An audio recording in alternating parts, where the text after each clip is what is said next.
What's up, guys? Welcome back to Newswave. So it seems like we're in for a bit of a week here because we of course know Google is going to be showing something off on Tuesday on stream, so tomorrow. So I'll be streaming it here just to see what they have, whether it's a streaming service or a box or a console.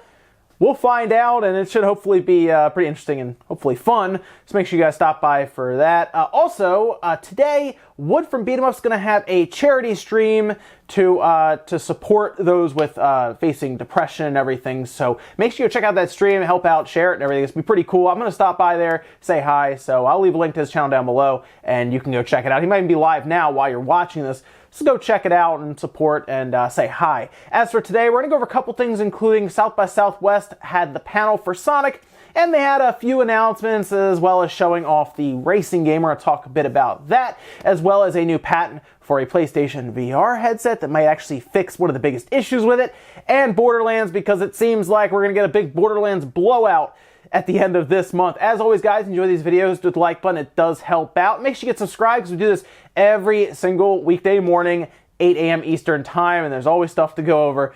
So we're going to start today with some quick news, and we're going to start with an actual update to the Castle Crasher situation. Now, if you remember, we had talked about how the Behemoth had posted that there were 4 different Joy-Con controllers, and they're all different colors, and it seemed like they were talking a bit about Castle Crashers in some way that right now is on the 360, and it is backwards compatible on the Xbox One, but of course the Switch has become an indie powerhouse, so it makes sense. But then they also posted the following day, so on Friday, an image of 4 different DualShock colors, DualShock 4 lights, and this is kind of seemingly pointing to maybe Castle Crashers going to everything, or what if there's a sequel? What if there is a Castle Crashers sequel? That would be amazing. I'd be on board for that. And they also gave us a time for more information, Tuesday, tomorrow. So look out tomorrow on their Twitter account, because maybe we see either an announcement of a new sequel or an announcement of ports to these different platforms. Either way, it should be fun. We also saw a new controller from Sony. Now, of course, Xbox has controller constantly. Sony doesn't have as many, definitely not as many reveals. So when they kind of reveal it, it's pretty interesting just to see it. They actually revealed it as the Alpine Green DualShock 4 controller that you're seeing here. It's due out April 15th. That's going to be in Europe and North America. It should be the same price as $64.99. And you know what? I kind of like the look of it. Some people might not like the green, but I think the green accented against like the white and kind of the slightly darker, it looks like a yellow, dark yellow arrow buttons there or on the outside. I think it looks good. I do. It's just another color to add. Of course, it's another controller, and we get a lot of controllers shown off for Microsoft, so we might as well look at some of the controllers for Sony and their PlayStation 4 as well. I don't know if I'll pick this one up because I technically have 2. I have the all black, and then I have the red one that came with the Spider-Man bundle that I don't like as much as this one. I think this one looks a little better for me, to be honest, but pretty cool to see there. So if you're looking for a new PS4 controller, and maybe you want one of the limited edition ones, or the ones, I guess, that people consider limited because they're like the color schemes, this one should be out next month. Oh, and check this out. Remember we talked about Dead or Alive 6 with the massive, like, $90-something season pass, and I said, you know what? Just make it free to play and sell the characters separately or something with some of these fighting games. Well, what's interesting is it seems like these fighting games already kind of did that before, but now they're doing that much faster. DOA 6, of course, struggled with sales out of the gate, and it looks like they've already introduced a free-to-play version. Yeah, there's a full trailer and everything out for this. It's Dead or Alive 6 Core Fighters. Comes with 4 different characters, and I guess you just buy the other one separately as you go along if you'd like, but you can technically download it, try out the mechanics, see if it's something for you, and then I guess you can start picking up the characters or maybe find the full game on discount somewhere. And then, of course, they still have their massive season pass. That's kind of what they should be doing in the first place. Give options and have a free-to-play version, I guess, right out of the gate. But it's not completely uncommon to see this, because we also heard that Bandai is going to be doing something like this with Xenoverse 2, Dragon Ball Z Xenoverse 2. That's actually happening in Japan now. They're doing something very similar, a free-to-play version of that. I'm starting to wonder if a lot of these fighting games are just going to start doing that. Do free-to-play versions like right away, day one, or like an Ultimate Edition that has all the characters rather than have to buy them separately. I think it makes more sense. Fighting games do have a harder time to sell, especially ones like a Dead or Alive 6. Even Street Fighter struggles now, so make it free to play. Why not? Put it free to play. You can buy them separately, or you can buy the whole thing and then apparently buy a $90-something season pass, I guess.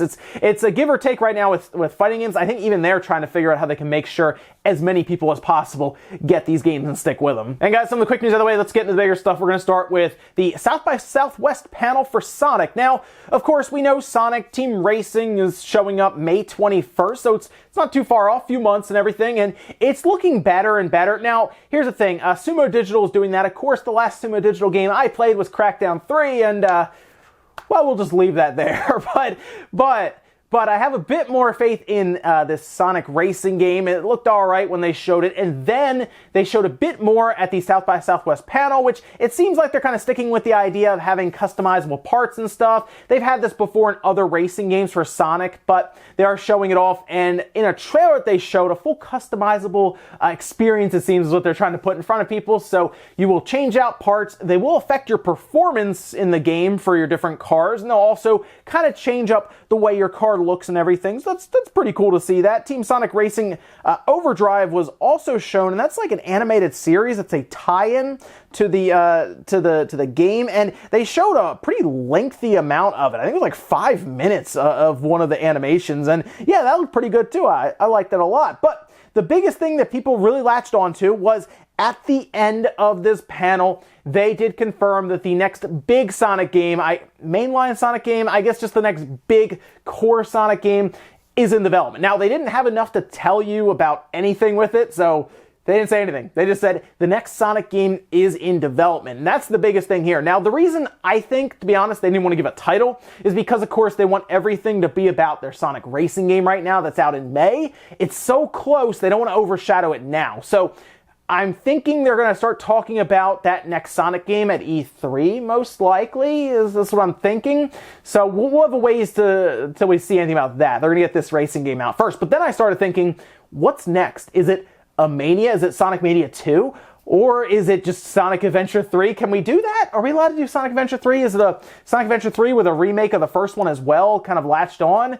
Or is it just something completely new, like technically how Sonic Forces was something new? Is this going to be a new title they put out? You know what? I think I'd like to see Sonic Adventure 3. Let's see what they can do with the experience that they've gathered from 3D games. I know Sonic games they've been touch and go, right? The Mania was awesome. Sonic Forces was, it was alright, I guess. It wasn't anything special. So a lot of people are hoping that they did go back to Sonic Adventure and made a new one, that it would just be better just because the experience they've gathered, and they of course have a title that could probably help sell it better than Sonic Forces. But we at least know that there is another Sonic game in development. Surprise, right? I'm sure no one saw that one coming, but the Sonic Team Racing looks better, right, than I was thinking it would look, so that's good. And then, of course, we got to see a bit about the tie-in animated series and everything, so pretty cool stuff there at the South by Southwest panel. Nothing that, like, blew me away, no big announcement. There was no trailer for the movie either, so keep that in mind, too. Maybe that was something they wanted to keep separate because there'd probably be some interesting reactions to it, most likely. But let me know what you guys thought about this panel, and what do you think the next Sonic game could be? Is it a Sonic Adventure? Is it Sonic Mania 2? Or is it just something brand new? Next up, let's talk about the PlayStation VR, and I guess the possibility of it being a bit easier to use with the next PlayStation, because we've heard rumors that the PlayStation 5 will actually integrate some of the PlayStation VR stuff into the system itself. So at like a hardware level, I think they had the idea of the PlayStation VR with, of course, PlayStation 4 when they were developing it, but they weren't sure how it would latch on, and it seems like the PlayStation VR, because it is the best-selling VR headset at over 3 million, I think it's like 3.5 million units sold at this point, well, they're the market leaders, so they're going to keep pushing on, and they'll probably have the best-selling headset with the next one and everything, because, let's be real, the Oculus Rift and the Vive, while they're cool headsets when you get everything set up and you put the money in, it's not as approachable, I think, as the PlayStation VR, just when it comes down to even pricing and even technically setup, since you need a tether and everything with the Vive. But it's interesting to see Sony try to evolve this, and a patent showed up online, as you're kind of seeing here, and it does try to introduce a wireless configuration for the PlayStation VR. I'm not shocked to hear about a wireless setup. I'm not really sure how they would get it to work 100%, considering there would be a lot to set up here and a lot of information to go back and forth with it. I'd be a bit concerned about latency with the setup. And the patent is interesting because it does still show a box that plugs into the PlayStation 4 that still runs the cameras above your TV or monitor, it looks like there. So there's still a lot to set up, but because this is a patent that's been released, most likely this would not be the 100% final solution. Most likely they were working with it. The patent is something they kind of played around with and they released it and they're on to something else. I do think the PlayStation VR, whether it's the VR2 or VR3, will eventually become wireless. I think that's like the final form of the PlayStation VR. It would help with, obviously, setup, approachability, and it would just make things much easier to set up and play, because the reason I don't really play the VR as much, the PlayStation VR that I have, is because of the setup. There's a lot of cords, there's a pass-through and stuff, and I don't even have the newer one that has HDR pass-through, so at that point you're changing cables out if you want to get HDR on your TV. The only game that really made me put it back together and everything was Astrobot, which is an awesome game, so that was cool. But I do look forward to them possibly making it wireless, because we have other manufacturers like Facebook and everything with Oculus start to try to get to that point. I believe Google's also working with something like that to where it's going to be all-in-one headsets. So they're already kind of on that wireless train right now, despite them, I guess, not technically have a system S up to. So interesting stuff there. But I do think Sony is going to keep the PlayStation VR around. In fact, I think they're going to double down on it with the next system, and that having some sort of setup internal in the system to help out with it. Next up, let's talk about Gearbox at PAX East. That's later on at the end of this month, so you can look forward to most likely Borderlands 3. We talked about it. They showed a full sign and everything that was like the exit sign for Borderlands 3. It appeared, so I'm not shocked that they would talk about Borderlands 3, but I kind of thought that was like their one big reveal, but they keep teasing more stuff. In fact, they keep saying, time to tease the next game, and it keeps looking like more Borderlands stuff. So this was kind of interesting to see. Now, you're going to see a couple tweets here. We're going to start with one that looks like almost like a robot kind of being worked on. It just says time to tease another game for PAX, so that could technically be anything. Some people were throwing out all kinds of stuff with this. It could be another Borderlands thing, a spin-off. It could be, I mean, who knows really? They could be doing all kinds of stuff. It could be a brand new game for all we know. But then they went on to tease a pixelated kind of look of a scene from Borderlands 2, saying simply again, time to tease another game for PAX. So what could that mean? Well, that could actually be a port of Borderlands 2 just to like the Switch. I mean, Borderlands 2 has been put everywhere at this point. It's on the Vita. I'm not shocked if they put it on the Switch, and that would actually make, I think, a lot of sense, because Borderlands 2 would probably be easier to port over if they started developing Borderlands 3 without the Switch in mind, without having a dev kit or anything.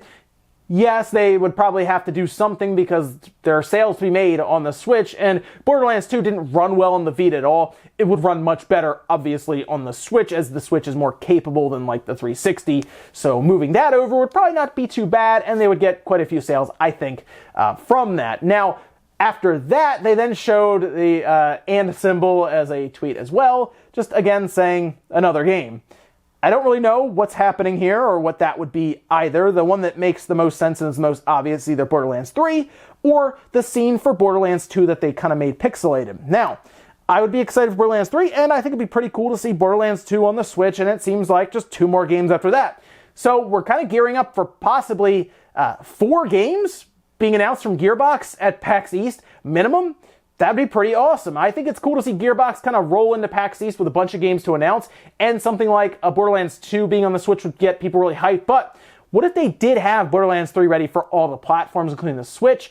I initially said, you know what, that game's probably been in development for really long, and maybe it's not ready for something like the Switch, but then we were all caught off guard by something like Mortal Kombat 11. So at this point, I'm not ever ready to write off any one game that's been in development for a while for going to the Switch, just because, I mean, if they want it done, they'll go find a company like a Panic Button to get it done. So you never know. We'll see what happens here at PAX East. But if you're a Gearbox fan, one thing's for sure, or a Borderlands fan, keep an eye on PAX East, because it looks like they're going to have a little blowout there. And our last bit of news, well, Nintendo put out on their Japanese website some information about the VR for Labo, and most of it was warnings and talk about how it's for kids that are 7 and older, so 6 and below shouldn't really be playing it, which I think it's the same thing they say about their 3DS, for example, and I think that's why the 2DS showed up for kids younger than that even.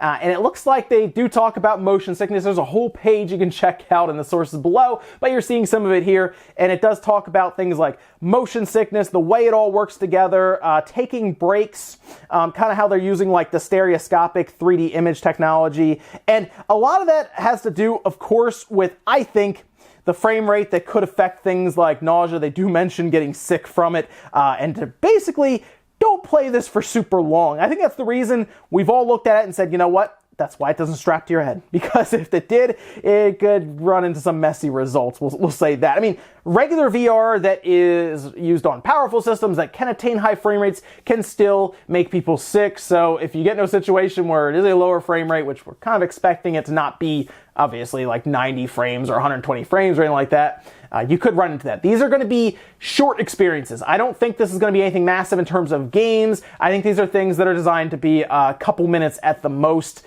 kind of like Labo games in general a lot of times. So I don't think it's any really surprising for anybody to say, oh wow, a Labo game that only takes a few minutes. Yeah, that's kind of what they're there for. Ladies and gentlemen, let's go do it here for Newswave. If you enjoyed this video, guys, hit the like button, really helps out. If not, hit the dislike. Leave comments down below about everything we talked about today, whether it's Sonic at South by Southwest. What do you think that new game is? Do you think it's going to be shown at E3 even, or later on in the year? I'm hoping it's something like a Sonic Adventure 3, but most likely, to be honest, it'll probably be a brand new game. And if they did a Sonic Adventure remake, that might come alongside of it to get people prepped maybe for that Sonic Adventure 3. It'd be cool to see that. Also, what do you think Gearbox is going to show up with? I think Borderlands 2 on the Switch is locked, but what about Borderlands 3? I think it's pretty clear it's going to go to the PS4, Xbox One, and PC, but do you think that has a chance for the Switch? Thanks, guys, for watching, and I'll see you next time.